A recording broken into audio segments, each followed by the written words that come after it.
Hello, hello, my beautiful people. Welcome to this new day, to this new podcast in our space of Mind Soul Academy. This is your host, Natalie Reese, and those who know me know that I am passionate about spirituality and anything that means going into deep conversation. In this podcast, I want to create this space to bring heaven down to earth with strategies and teachings from coaching, Chassidut, and Kabbalah, and super practical tools to live from within. Don't miss it. Enjoy. Please leave me your comments, subscribe, and let us do the work.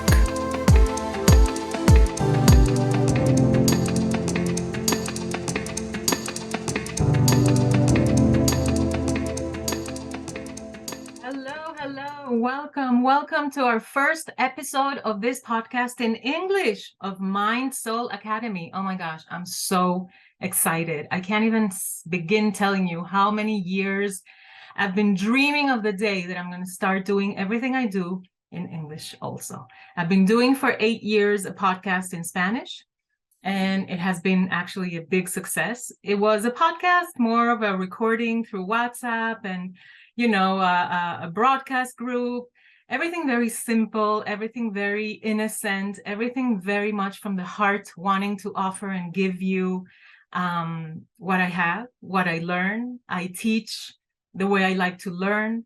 And I want to tell you a little bit about myself, a little bit about all this project of Mind Soul Academy. So I am actually passionate, literally passionate about learning the deeper meaning of life.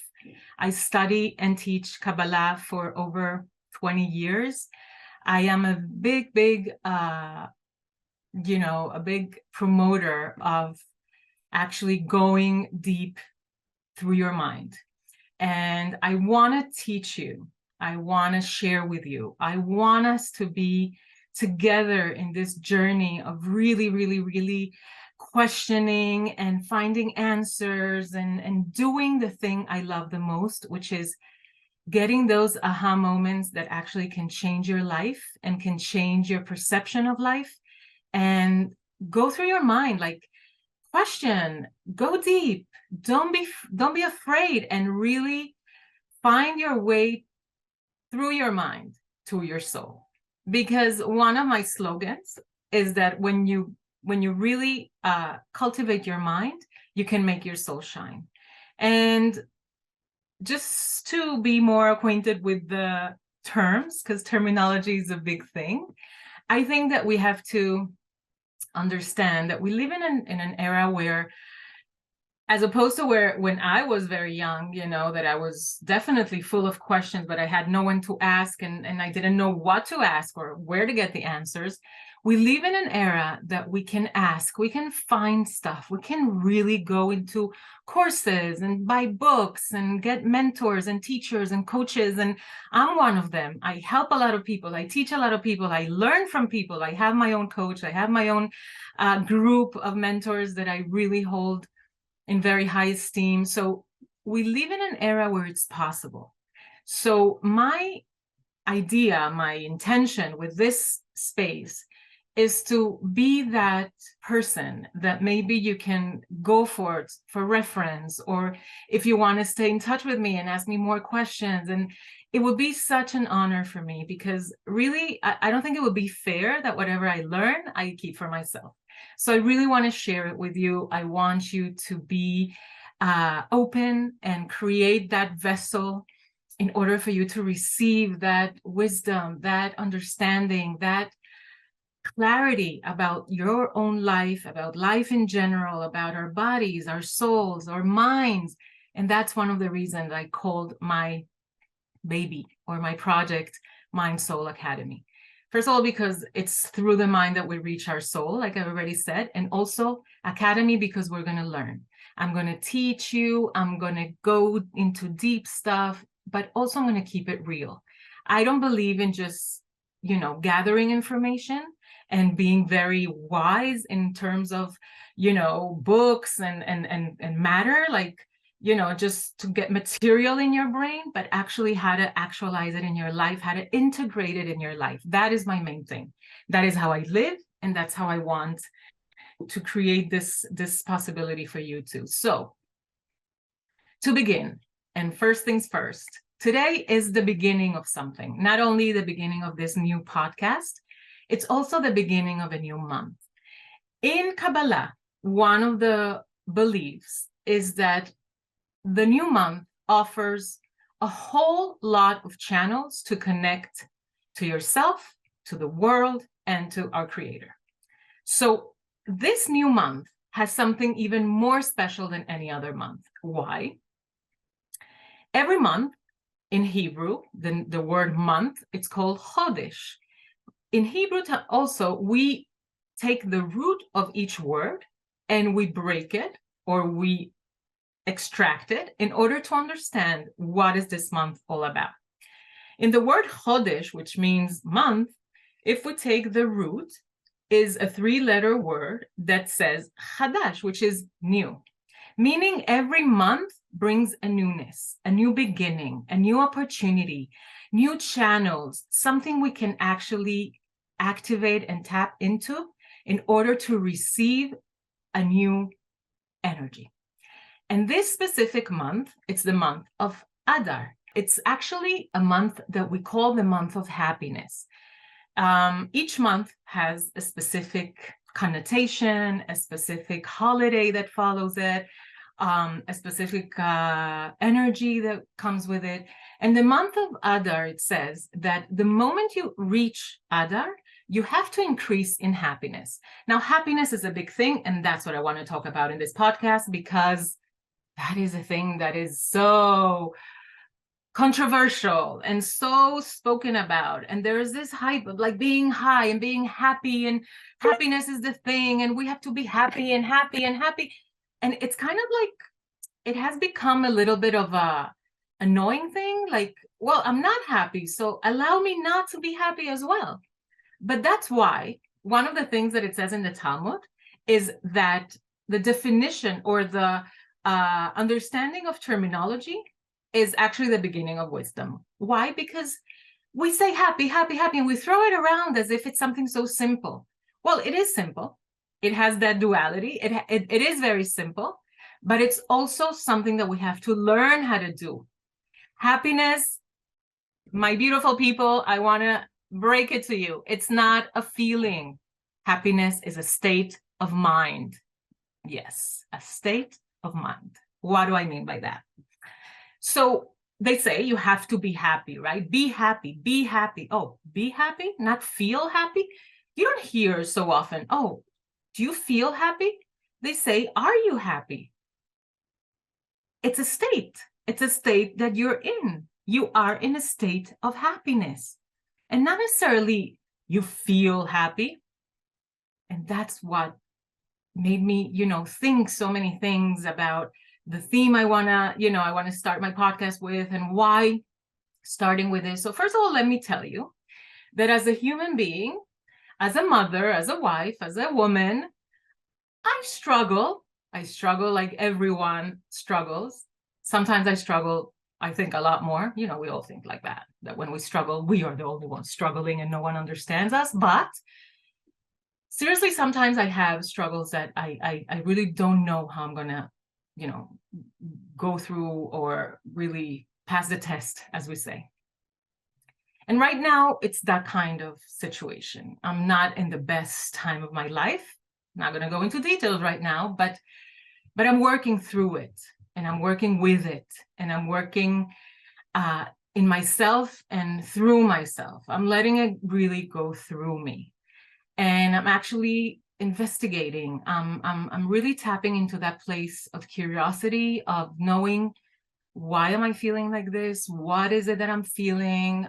When does it come up? And I'm a big fan of journaling. I'm a big fan of meditating, even if it's not in a meditative state where you go into this deep transcendental meditation, or you go into alpha or beta or delta mode, but the meditation of like maybe just sitting quietly with yourself and trying to gather your thoughts, understand them, make some sense of what's going on. Because gosh, sometimes like we have all these things happening and we don't even know where to start. Like once a colleague of mine said, it's like coming to a coaching session, it's coming with a big bulk of thread all messed up, And then the coach, what does, it helps the coachee just pull that one string out of their minds or their thought process and start like, like opening up the possibility of order.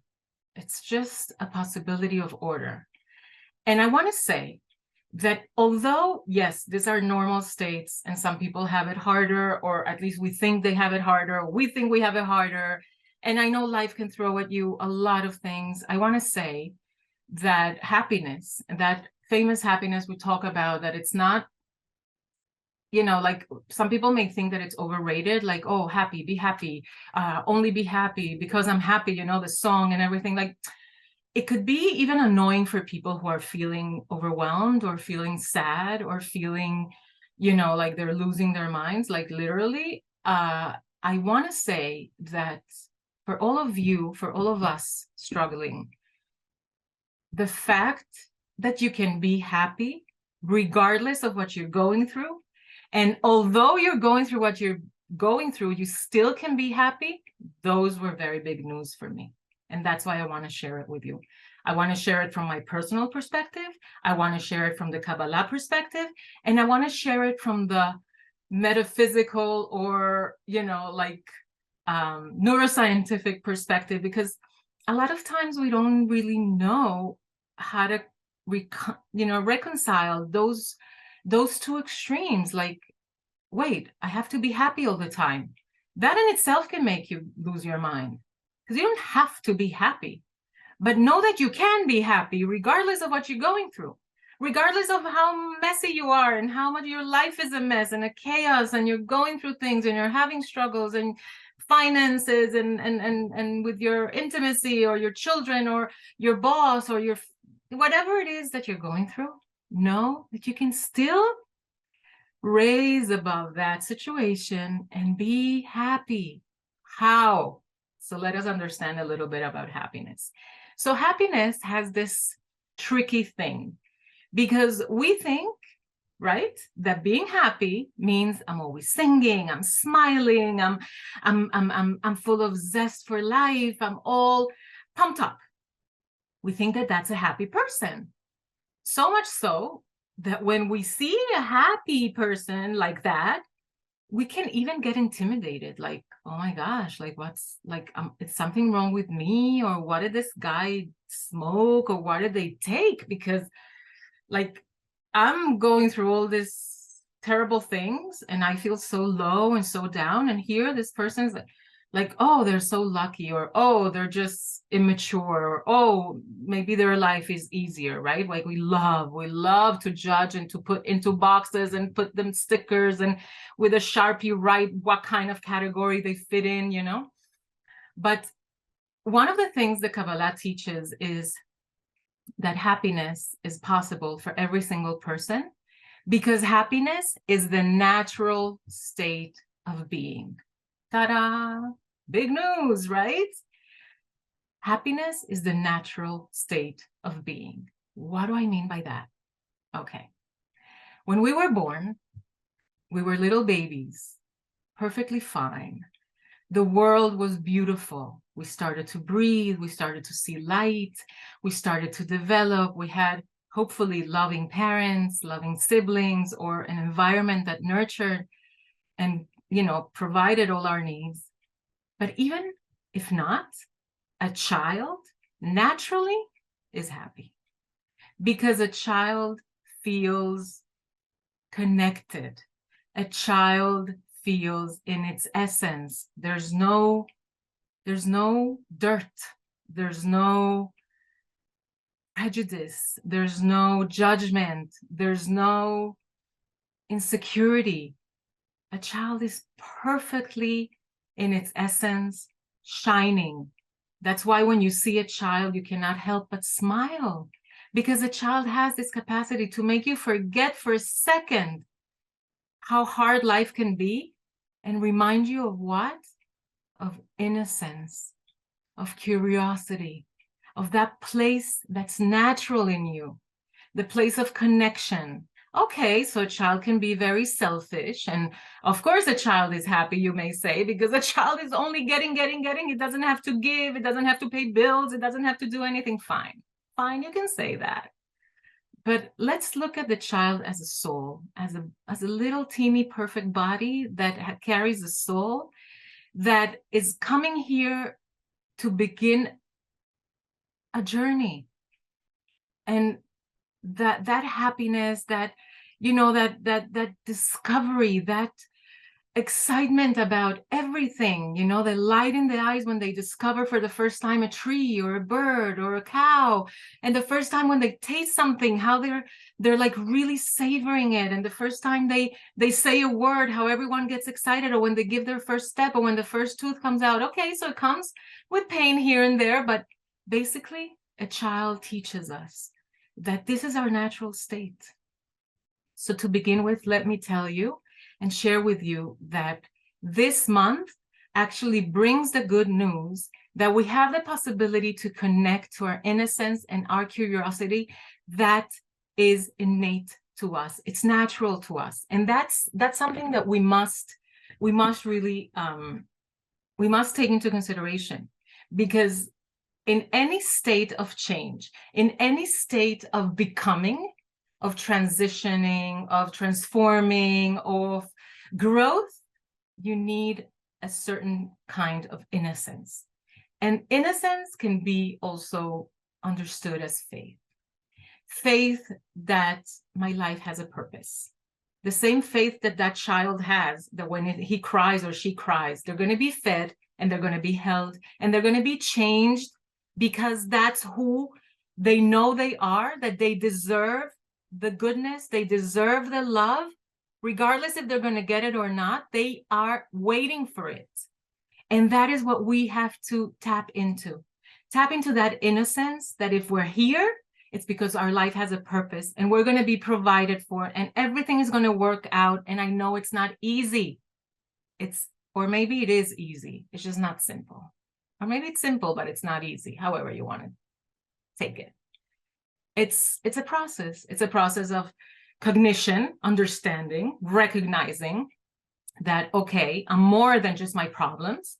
My life has to mean more than my challenges and my setbacks and my losses and my traits that get me stuck, and my procrastination or my imposter syndrome or my perfectionism or whatever it is that you have.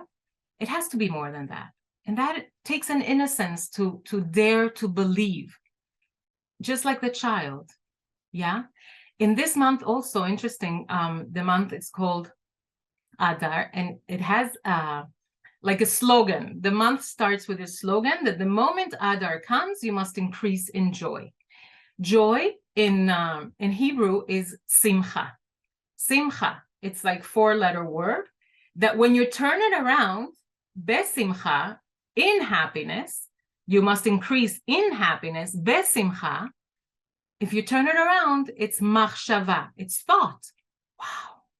Meaning that I'm not so wrong when I say that in order to be happy, to be in a state of happiness, you have to be in a state of mind of happiness. It's not just feeling happy, because that's great. I mean, you have like little flashes in your day or in your life or in your month of like, you see a person you love, you get a hug, you get a you get a delicious coffee with a croissant, and you get a hug from someone that you didn't see in a long time. You get a phone call. So these are little things that can make you joyful, can make you feel joy. But it's like very, very ephemeral. It's like it just like goes in a flash and just disappears. To be in a state of happiness, you have to be in a state of mind of happiness. And why the mind is so powerful when it comes to being happy? Because our mind is the epicenter of our life. Like literally everything happens over here. The way we think, the way we process, the way we have, these paradigms, the way we actually decipher life. It all goes through our minds, right? So in this month, we are asked to take very good care of how we're going to think. Because if we want to be besimcha, in a state of happiness, we have to be in the machshava, in the thought of happiness. And what are happy thoughts? So everybody knows what happy thoughts are for them, whether it is to imagine you're in the Bahamas or in Bali, or just drinking your delicious cocktail, or you're with a person you love, or you're skiing, or you're sunbathing, or you're in a jacuzzi, or you're just resting with a good book, and you're not, like you're just cozy and in a winter day, whatever it is for you. And that still, it's not really a state of happiness, because that's something external. And I even would say that we have to be careful with that, because a lot of times we kind of imagine what would make us happy. And it's always something that if it would happen, if I would have, if I could buy, if I could be with someone X or Y, and that will make me happy. And I want to say that according to every single philosopher, every single poet, every single person that has written or studied happiness, they can tell you that happiness doesn't happen outside of you. Things, places, vacations, like purchases do not make you happy. They do not. I think I heard once John Kerry, if I'm not mistaken, I hope that I'm not mistaken, he said that he wishes everyone to be multi-billionaires in order for them to know that happiness does not come from being a millionaire. So yeah, you would say it's happier to cry in a Ferrari than it is in the bus, in the public bus. Yeah, okay, it could be more comfortable. It could buy you comfortability. It could buy you services. It could buy you a nice, spacious home. It could buy you a nice, car. But the happiness cannot be bought. The happiness cannot be acquired. The happiness has to come from within, meaning we have that muscle. We just have to strengthen it.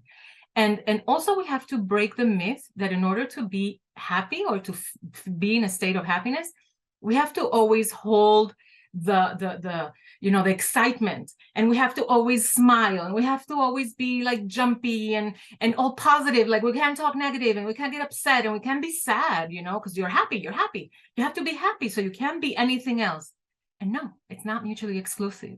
You can be happy and still feel sadness and feel sorrow and feel upsetness and feel frustration, because it's not a feeling, it's a state of mind. So when you're in a state of mind of happiness, all the other things can just come and go. You understand what an amazing thing this is? You understand how much power we have? I don't think we understand it. We give it, we wish for happiness, but I don't think it's happiness we wish for. We want to know the secret to acquiring the happiness, to be in a state of mind of happiness. We want to know how to really get to that state where my life matters, where I matter. And one of the questions I think that come up a lot, especially in my coaching, with my coachees, it's like, I just want to know that my life matters, that my life has a purpose, that I'm here for a reason, that it's more than just survive and perish. And actually, although the answers can, they're not always very clear, because we have all these questions like, so what I'm doing, does it matter? Is it really important? Is it really part of my mission? Is it really what I came to do? And of course, the answer in general is yes. But we have to break it down and see exactly, where are the downfalls and where are the obstacles, etc. But I want to say that your main purpose, my main purpose, our main purpose as the creation is to be happy. That's all we came to be. And like I said at the beginning, how are we happy? Connecting to our innocence. And how do we connect to that innocence? We have to make a conscious decision to let go of anything that becomes an obstacle to reach that innocence. We have to let go of grudges that don't serve us. We have to let go of the past that just is gone. We have to let go of the fear and the anxiety in the future that hasn't yet come. We have to be just like a baby. How is a baby? Is the baby worrying that, oh, I had 2 diapers ago, I had a bad one? Or is the baby just caring what happens now? Are they worried, oh, is my mom going to go and leave me with a babysitter? Or they're just enjoying themselves perfectly in this moment? That is where happiness happens. That is to be in a state of happiness, is to be present, to be here and now. Super hard, like so hard, because we're bombarded continuously about what happened in the past and what's going to happen in the future, and all these prophecies and all these things that make us so nervous and prevents us and steal from us the present moment. And I know you've heard this 1,000 times, and if not, I'll just share it with you. That's why it's called the present, because it's a gift. It's a gift we were granted, and we're granted every single minute. If you think about it, there's no future. It's happening now, past, now, past, right? We are creating our future as we go. And this, Dr. Joe Dispenza said in a wonderful way, the only way to predict your future is to create it.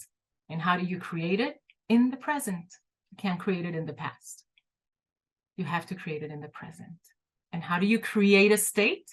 You are in that state, and then it follows. It's like a magnet. If you're only thinking of problems, you're going to create more problems. If you're only thinking of sadness, you're only going to create sadness. If you're thinking of war, if you're thinking of loss, if you're thinking of fear, that's all you're going to feel, because that's who we are. Nature, creation is perfect. There are no vacuums. You can't be here and also be there. We're not God. So if we want to be present, we have to be present fully with everything, and take the joy that a child would take and take it all in. Really like bathe in that perfect moment. And if it's not perfect, make it perfect. Create it for yourself. And seriously, guys, I'm talking to me. I have such a hard time with this. Like, oh my gosh, so much problems, so much trouble really being present, because I have so much to do. But then I remind myself, okay, just sit down, shh, quiet that monkey mind of yours, and just be, even if it's for 5 minutes, 10 minutes, 15 minutes, enjoy the quiet, enjoy your children, enjoy your book, enjoy the fact that you're here. Right now, you're not lacking anything. Right now, you have everything you need. In this specific moment, you have everything you need. And guess what? If that will be our mindset, we will not be in lack. The mentality of lack comes because we think erroneously that if we get, if we buy, if we go, if we purchase, oh, that's what's going to give me happiness. Why? Because I need it. Oh, but then there comes the question. That quote that says, if you're not happy with what you have right now, what promises you that you're going to be happy with more? And it's always like, what do you mean? But I want a better job, and I want a better salary, and I want to buy for my children this and that. Yeah. But really, really, really, do you need it, or do you want it? Whatever you need, you have right now. And that for me is an eye opener. First of all, because we have this illusion of satisfaction and excitement and getting more and being that happiness is on the other side, in the side of what I don't have, in the place where I don't live, in the idea or ideal of everything that I'm not. That's where happiness is, because right now I can't be happy with my current situation. So it must be that I have to acquire it elsewhere. Like I have to go somewhere else. I have to be someone else in order to be happy. And the good and bad news is that, first of all, you're never going to be happy if that's your idea, because that is the false idea of getting on a high. like all these addictions, alcohol and sex and pornography and everything that's out there. It's about being in a state that actually disconnects you from who you really are. It's not happiness. It's forgetting of your sorrows. It's forgetting to be present. It's forgetting that your life is happening right this second. It's not there. It's not in the internet, and it's not in the food, and it's not in the alcohol, and it's not in the shopping, whatever mall or online shopping. It's not there. And hey, I'm not talking here from the saintly throne. I'm as bad as anyone else. I'm as human and as erroneous and as addicted as anyone else. But the one thing I can say is that I'm trying, right? We can only do our best, and that's what's expected of us. And I urge you to also do your best in really trying to find that place where you can say, I got it. And you like tweeze, and with the tweezers, you pick it and you say, okay, I'm not going to let go of this because this is important for me. So I don't want to make this way too long, although it's the first episode and I'm so excited and I can talk forever.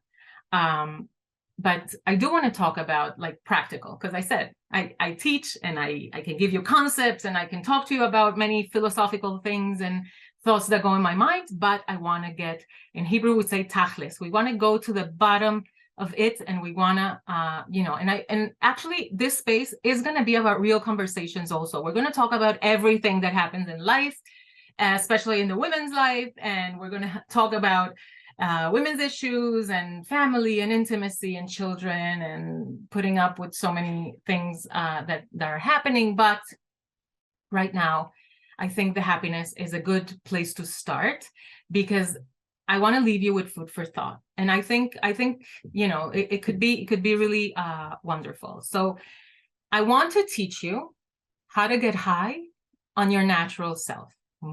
Okay, that sounds cool.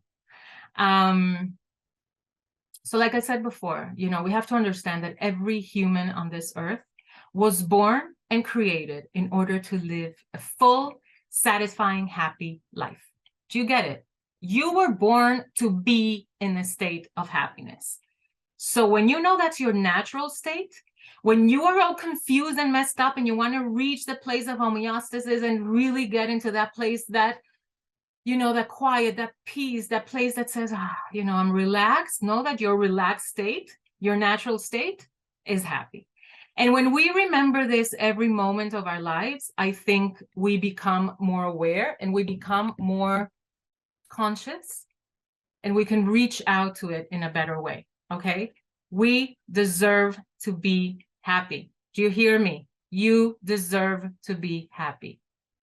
And for that, we have to remember that we are a gift to the world. We came with so much light. We have to be in that state in order to project it. We have to connect to that place of light, of innocence, of curiosity, of belonging, of becoming, of deserving, in order to be our best selves and to feel happy. So that's first of all. Okay? So know that, please. However you want to put it in your brain, do it. Write it, sing it, dance it. Whatever it is you want to do, please do it. Second of all, it's true that we were all born to have a satisfying lives, but we cannot reach that while not taking care of our surroundings. Meaning, we have to be conscious of people, not to hurt them, not to override them, not to hurt, not to inflict pain, not to do anything that could hurt other people. Because if we do that in order to acquire or achieve happiness, it's not going to happen, not for me, not for them, not for anyone. And we're all connected. We're all a big chain of energy. And whatever I do has an impact on every single aspect of creation. We're going to go deeper into that in other episodes, but right now, we have to be conscious of our surroundings. And really another thing, to not just be conscious of not hurting, but actually be conscious of giving. We have to be a giver. Each one of us is meant to be a giver, because in creation, everything is a chain of we receive, like the word Kabbalah, we receive in order to give. Okay? So whatever situation you're in, whatever sadness, whatever sorrow, whatever hardship you're going through, first of all, know that I'm here. I hear you, I see you, I feel you, and I hold space for that pain and that sorrow. And if there's anything I personally can do, please reach out. I'm going to leave here all my, contacts. But when you're in a place that is completely dark, the only way out is thinking out of yourself, thinking about someone else.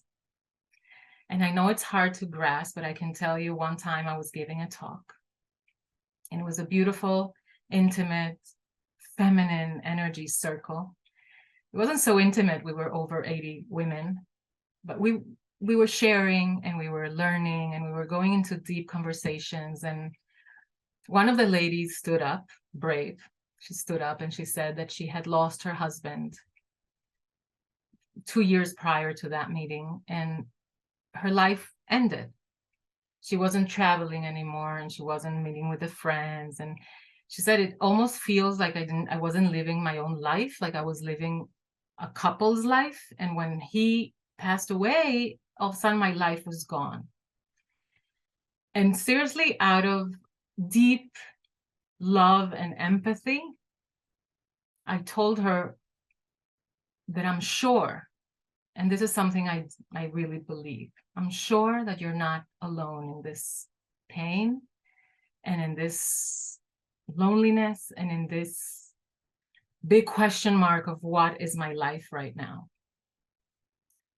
What would you say to start a support group to help other women maybe, deal with this and maybe understand a little bit better? Because it's not like the pain of someone else makes your pain less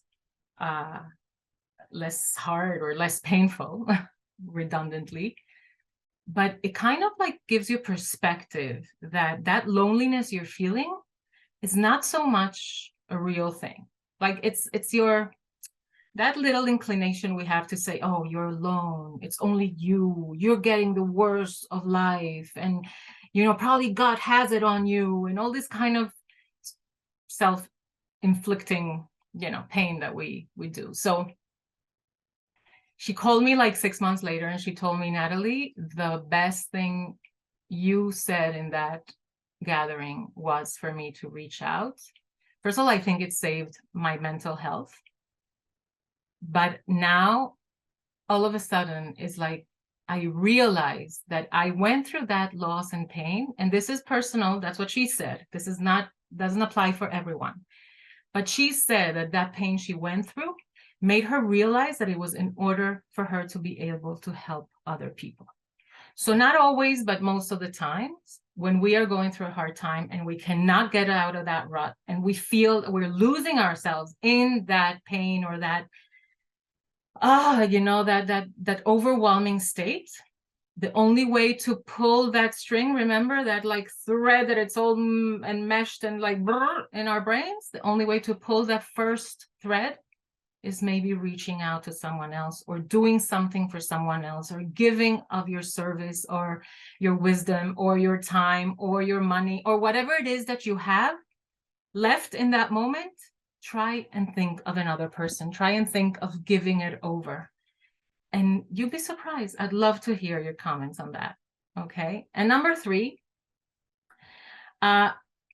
we know that like attracts like. Life is it's a game of magnets. As above, so below, as inside, so outside. We are in this like hologram, right? Like we bring to our lives what we're thinking of, what we're in the state we are, that's what we attract.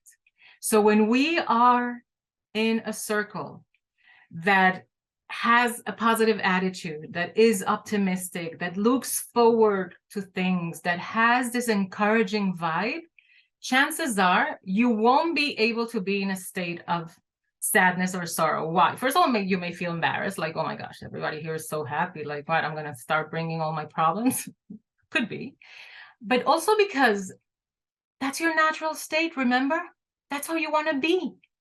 So that is what you have to reach out to, people that can pull you out of that yucky mud and really give you that sense of recovery, of like remembering, putting back the memories in your mind that, oh, this is who I am. I am happy. I am not sad. I feel sadness, but I am happy. And the I am has a huge impact on how we talk, because I am is talking to your essence, to your soul. Your soul is naturally happy. Circumstances, life, the outside world, all these lies that we are being fed, yeah, that could make you be in a state of unhappiness. But you should know that that this is actually not your natural state. So be together with people that are naturally happy or positive or optimistic or proactive. Maybe you can talk about your problems in a circle like this lady when she opened her circle. They spoke about their sorrow, their loss, their pain, but they were together. And I'm sure they had many plans to do different things, to reach out for other people, to do something that really brings them a sense of purpose. Because I know you're familiar with this, that one of the basic needs of a person is to belong and to feel purpose in their life. And to feel purpose, you have to do things that make you feel like that. You can't just feel it, because that's how we are. We're a combination of, yes, information that comes through our cognitive senses, but also we have to feel it. And we have to make ourselves available to feel it. We have to open up to this feeling. So that is what I'm trying to encourage you.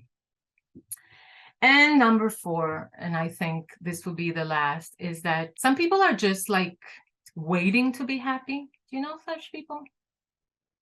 Like, oh, when my kids grow up, then I'll do what I love, and then I'll be happy.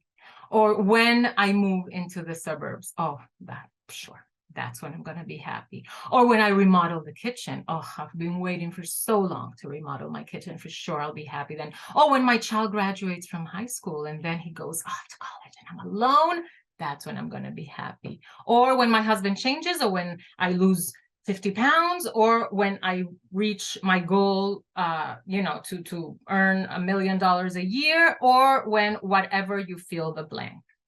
And if you wait for happiness to come, if happiness is your normal state and your normal state is life, oh, then you're waiting for life to pass in order to be happy. You know how many people I've heard and read, and actually I know a few, that waited for the moment they retired in order to do things they love, and by then something happened and they couldn't do it. I have a friend, she was waiting for her kids to leave off to college and to be like free. And then she got fibromyalgia and she started feeling sick and she couldn't move. She didn't do that hike ever, still till this day. You know how many people say, okay, when I retire, then I'm going to do what I love. I was always an accountant, but I always loved traveling, and now I'm going to travel, or I'm going to do art, or I'm going to write my novel. And guess what? It never comes, never happens. Why? Because we're waiting for something to happen, to pass, to be, in order for us to enter that state. And we forget that it's not outside of us, it's here. Now I'm happy. I'm happy because I'm sharing with you. I'm happy because I'm doing something I love. I'm happy because I'm in my essence right now. And I'm sure I'm like drilling you. This is what I love doing. So if you're here listening to me, thank you. I appreciate it so much. And I wish for you to feel every moment of your life like I'm feeling right now, because this has been a very long project for me, and I don't even know if I'm doing it right. I don't even know if this is how you do a podcast, but I don't care. I'm sharing with you my heart, my soul, my mind, and I invite you to be part of this beautiful Mind Soul Academy. And please train your brain to acquire the skills you need in order to be in a state of innocence, curiosity, happiness, homeostasis, harmony, truth, because this is your truth. You want to live in truth? You want to live in your truth? You got to live in happiness. You got to be in a state of mind of happiness. And if someone says, how can you be so happy? Look what's happening around you. Oh, that's exactly it. It's happening around me. And I am not what's happening around me. I refuse to give in to what the news want to sell me, or to the horrible things are happening. I can be empathetic. I can understand. I can be proactive. I can help as much as I want, but it cannot affect our normal state of being. Do you understand? Do you understand the difference?